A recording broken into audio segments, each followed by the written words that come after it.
Hi മക്കളെ, welcome to AG board. എല്ലാവർക്കും മക്കളെ എജി ബോർഡിന്റെ പ്ലസ് ടു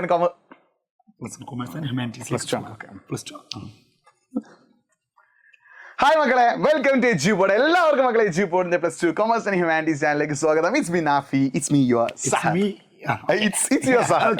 അപ്പൊ മക്കളെ, എല്ലാവരുടെയും സംശയമാണ് സാറേ, ഞങ്ങൾക്ക് ക്രിസ്മസ് എക്സാമിന് ചിലപ്പോൾ മെയിൻ എക്സാമിന് എല്ലാവർക്കും അറിയാം ഓരോ ചാപ്റ്ററിൽ നിന്നും എത്ര മാർക്കിന് ചോദിക്കുന്നൊക്കെ ചിലർക്ക് ഗൂഗിൾ ചെയ്ത് നോക്കി കഴിഞ്ഞാൽ കിട്ടും. പക്ഷെ ക്രിസ്മസ് എക്സാമിൻ്റെ അതുപോലെ തന്നെ ഓണം എക്സാമിൻ്റെ ഒന്നും കിട്ടാറില്ല.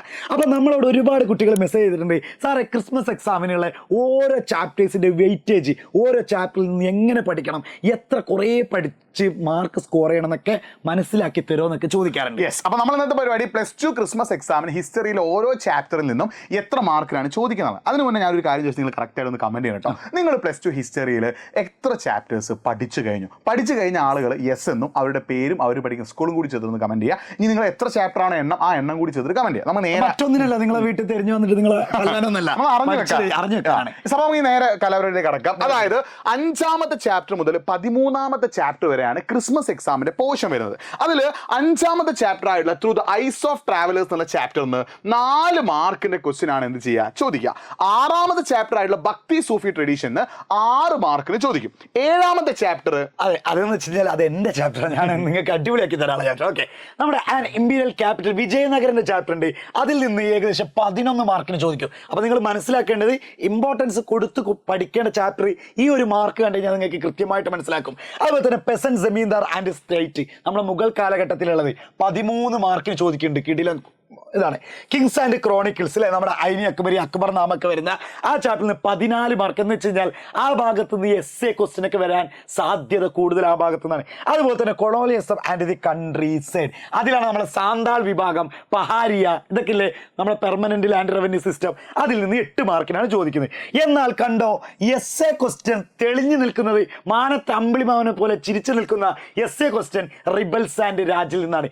ഏതാണെന്ന് വെച്ചാൽ 1857 റിവോൾട്ട് ഒക്കെ അല്ലേ, അതിൽ നിന്ന് നിങ്ങൾക്ക് എന്തായാലും ചോദിക്കും. യെസ്, ക്രിസ്മസ് എക്സാമിന് മാപ്പ് ചോദിക്കുന്നത് ഉറപ്പാണ്. ആ മാപ്പിന്റെ 4 മാർക്കിന്റെ ക്വസ്റ്റ്യൻസ് വരിക. ഫസ്റ്റ് വാർ ഓഫ് ഇൻഡിപെൻഡൻസ് അതിലെന്താ വെച്ചാൽ ഫസ്റ്റ് വാർ ഓഫ് ഇൻഡിപെൻഡൻസിന്റെ പ്ലേസസ് അല്ലേ, അത് നമ്മൾ ഓൾറെഡി വേറെ വീഡിയോ ചെയ്തിട്ടുണ്ട്. നിങ്ങൾ മീററ്റ്, ഡൽഹി, ആ സ്ഥലങ്ങളൊക്കെ, ആ സ്ഥലങ്ങളൊക്കെ, ആ സ്ഥലങ്ങളുമായിട്ട് ബന്ധപ്പെട്ടതാണ് മാപ്പ് ചോദിക്കുക. നമ്മൾ ഓൾറെഡി വേറെ വീഡിയോ ചെയ്തു. അതുകൊണ്ടായിരിക്കാം ഇങ്ങനെ 16 മാർക്ക്. ഓക്കെ, അടുത്തത് മഹാത്മാഗാന്ധിയാണ്. അതിൽ നിന്നൊരു എസ് എ ക്വസ്റ്റ്യൻ നിർബന്ധമാണ്. ക്വിറ്റ് ഇന്ത്യ മൂവ്മെന്റ്, അതുപോലെ തന്നെ നമ്മുടെ നോൺ കോപ്പറേഷൻ മൂവ്മെന്റ്, സാൾട്ട് സത്യാഗ്രഹം, അതൊക്കെ കൂടി ചേർന്നത് 14 മാർക്ക്, 14 മാർക്കിന് ചോദിക്കും. പിന്നെ ഇതെല്ലാവർക്കും ഒരു ഡൗട്ടാണ്, ഈ ചാപ്റ്റർ ഉണ്ടോ എന്നുള്ളത്. കൺട്രി ടോണപ്പാട്ട്, നമ്മളെ ചാപ്റ്റർ ചെറിയ മാർക്കിന് ചോദിക്കുന്നുണ്ട്. അത് ചില എക്സാമിന് ഇത് ചോദിക്കാറുണ്ട്, ചില എക്സാമിന് ചോദിക്കാറില്ല. അപ്പൊ നിങ്ങൾ ഇത് കൂട്ടി നോക്കുമ്പോൾ 80 മാർക്കിന് കൂടുതലുണ്ട്. അതെന്താണെന്ന് വെച്ചാൽ ഓപ്ഷൻ ക്വസ്റ്റ്യൻസ് അടക്കമാണ് എന്ത് ചെയ്യുന്നത്, ഇത്രയും മാർക്ക് വരുന്നത്. അതായത് നമുക്കറിയാം 6 മാർക്കിന്റെ ക്വസ്റ്റ്യൻ 5 തരുന്നു, 4 എഴുതിയാൽ മതി. 8 മാർക്കിന്റെ ക്വസ്റ്റ്യൻ 4 തരും, 2 എഴുതിയാൽ മതി. അപ്പൊ എല്ലാം കൂടി ചേർത്താണ് ഇത്രയും മാർക്ക് വരുന്നത്. സാർ, ഇവരെല്ലാരും ചോദിക്കും, ഇപ്പൊ നമുക്കൊരു ഐഡിയ കിട്ടി, മാർക്കിന്റെ ഐഡിയ കിട്ടി. അപ്പൊ കുട്ടികൾ എനിക്ക് തോന്നുന്നത് 6ാമത്തെ ചാപ്റ്റർ മുതൽ പഠിച്ചു തുടങ്ങാം.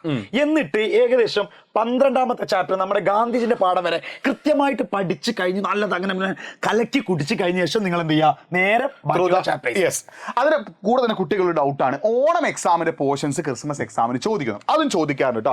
അതായത് ഫസ്റ്റ് 4 ചാപ്റ്റേഴ്സിൽ നിന്ന് 15 മുതൽ 20 മാർക്കിന് വരെ എന്ത് ചെയ്യാറുണ്ട്, ചോദിക്കാറുണ്ട്. അപ്പോൾ നിങ്ങൾ ശ്രദ്ധിക്കുന്ന കാര്യം, അത് നമ്മൾ ഇപ്പോഴത്തെ ലൈവിൽ എടുക്കുന്നില്ല, പക്ഷേ എക്സാമിന്റെ തലേന്നത്തെ ലൈവിൽ എന്ത് ചെയ്യും, ഓണം എക്സാമിന്റെ പോർഷൻസ് ക്രിസ്മസ് എക്സാമിന് ചോദിക്കാൻ ചാൻസ് ഉള്ള ഇമ്പോർട്ടൻറ്റ് ക്വസ്റ്റ്യൻസ് ഒക്കെ നമ്മൾ എന്ത് ചെയ്യും, ഡിസ്കസ് ചെയ്യും. അപ്പോൾ ഓൾറെഡി ഇതിൽ ഈ 5 മുതൽ 12 വരെയുള്ള ചാപ്റ്റേഴ്സിന്റെ ലൈവ് നമ്മൾ ഓൾറെഡി നമ്മുടെ ചാനലിൽ ഉണ്ട്, കാണാം ഇവർക്ക്. പിന്നെ അത് മാത്രമല്ല മക്കളെ, ഇനി നിങ്ങൾ ചെയ്യേണ്ടത്, ഇത് ഓൾറെഡി കിട്ടിക്കഴിഞ്ഞു, ഇതുപോലെയുള്ള എല്ലാ വീഡിയോസും നമ്മൾ ചെയ്യും. സബ്സ്ക്രൈബ് ചെയ്യാത്തവരാണെങ്കിൽ ഒന്ന് സബ്സ്ക്രൈബ് ചെയ്തോ, എക്സാം കഴിഞ്ഞിട്ട് അൺസബ്സ്ക്രൈബ് വേണമെങ്കിൽ ചെയ്യാം. പക്ഷേ നിങ്ങൾ ഫ്രണ്ട്സിനേക്കൊക്കെ ഈ വീഡിയോ അയച്ചു, കാരണം ഹിസ്റ്ററിയുടെ വെയിറ്റേജ് അറിയാത്ത ഒരുപാട് ആളുണ്ട്. പിന്നെ പ്രധാനപ്പെട്ട കാര്യം, ഓണം എക്സാമിന്റെ പോർഷൻ നിങ്ങൾ സ്കിപ്പ് ചെയ്യരുത്.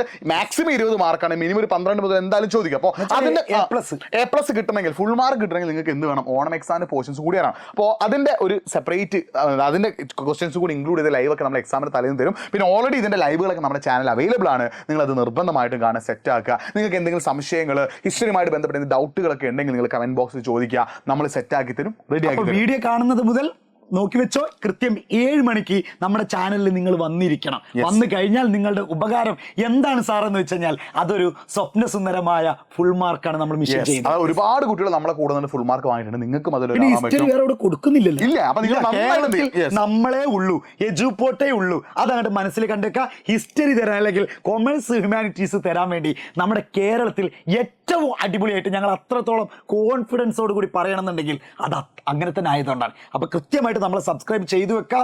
ബാക്കി കാര്യങ്ങളൊക്കെ ചെയ്യണം. ഇനി ഇവരോട് ഫുൾ ആയിട്ട് പറയേണ്ട. അപ്പൊ മക്കളെ എല്ലാവരും സെറ്റ് ആക്കുക, അടിപൊളിയാക്കി ഓക്കെ ആക്കുക. അപ്പൊ മറ്റൊരു വീഡിയോ ആയിട്ട് വീണ്ടും കാണാം. It's me Nafi signing off. By.